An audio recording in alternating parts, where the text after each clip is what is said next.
નમસ્કાર, આપ જોઈ રહ્યા છો સ્પાર્ક ટુડે ન્યૂઝ। પાદરા શહેર અને તાલુકા કોંગ્રેસ સમિતિ દ્વારા આવેદનપત્ર આપી રજૂઆત કરવામાં આવી। કમોસમી વરસાદથી ખરીફ પાકોને થયેલા નુકસાન અંગે વળતરની માંગ કરવામાં આવી। હાલમાં કમોસમી વરસાદ વરસ્યો, જગતના તાત ખેડૂતને વ્યાપક નુકસાન થયું।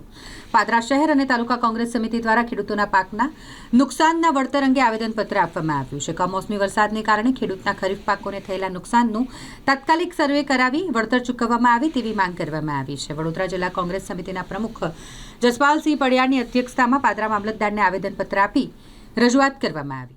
છેલ્લા 6-7 દિવસથી સિઝન વગરનો વરસાદ સતત વરસી રહ્યો છે।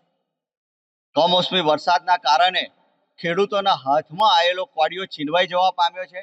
આ વિસ્તારમાં મુખ્યત્વે ડાંગર હોય, એ કપાસનો પાક હોય, મેટલા વાલ એ હોય, બાકી નવી સિઝનમાં લોકોએ ખૂબ મોટા પ્રમાણમાં ખેડૂતોએ તુવેરની વાવણી પણ કરેલી હોય। આ તમામ જે ખેતી છે એ સદંતર કમોસમી વરસાદના કારણે નિષ્ફળ જવા પામી છે। ત્યારે જે પ્રકારે અગાઉ છેલ્લા 7 અતિવૃષ્ટિમાં ફક્ત જાહેરાતો કરવામાં આવી, પરંતુ વળતરના નામે કોઈ પણ પ્રકારનું ખેડૂતોને સહાય કરવામાં નથી આવી, તો આ વર્ષે પણ એવું ના બને અને ખેડૂતોને વારે સરકાર આવે આટલી કપરી પરિસ્થિતિ હોય ત્યારે ખાસ કરીને જ્યારે ખેડૂતોએ આ જે પાક ધિરાણો લીધા છે એ પાક ધિરાણો સદંતર માફ કરવામાં આવે, સાથે નવી ખેતી ઊભી કરવા માટે થઈને જગતના તાતને મુશ્કેલી ના પડે એના માટે થઈને ફરીથી પાક ધિરાણ એમનું આપવામાં આવે।